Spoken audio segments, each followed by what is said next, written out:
নমস্কার বন্ধুরা, কেমন আছো তোমরা? আশা করি ভালো আছো। আমিও ভালো আছি। আমার মনটা ভালো নেই, কারণ বর্মশাইয়ের শরীরটা তো খুবই খারাপ, সেটা তোমরা সকলেই জানো। আর যতই দিন যাচ্ছে তত আরও খারাপ হচ্ছে। আর ওনাকে নিয়ে আর বাড়ি থাকা গেল না, সেই জন্য আমরা আজকে ডাক্তার দেখাতে যাচ্ছি। আর আমরা যাচ্ছি কৃষ্ণনগর, যেখানে আমাদের বাড়ি থেকে অন্তত 2 ঘন্টা লাগবে যেতে। আর উনি তো বাসে বসে থাকতে পারবে না 2 ঘন্টা, কেন উনি 2 মিনিটই বসে কিংবা দাঁড়িয়ে কোনোভাবেই থাকতে পারছে না। সেই জন্য আমরা একটা গাড়ি করেছি। আর তার সঙ্গে এমার্জেন্সিতে দেখানোর জন্য ডাক্তারের কাছ থেকে অ্যাপয়েন্টমেন্ট নিয়েছি, যাতে আমাদের বেশিটা টাইম ওখানে নষ্ট না হয় আর আমরা তাড়াতাড়ি করে বাড়িতে ফিরে আসতে পারি।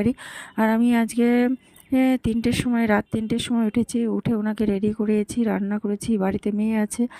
আর এখন আমাদের গাড়িটা ছেড়ে দিয়েছে। আর আমরাও বর্মশাই একটু ঘুমিয়ে নিচ্ছে। আর পরে আমরা ডাক্তারের কাছে পৌঁছানোর ভিডিওটা তোমাদের দেখাতে পারবো না। তোমরা ভালো থেকো, সুস্থ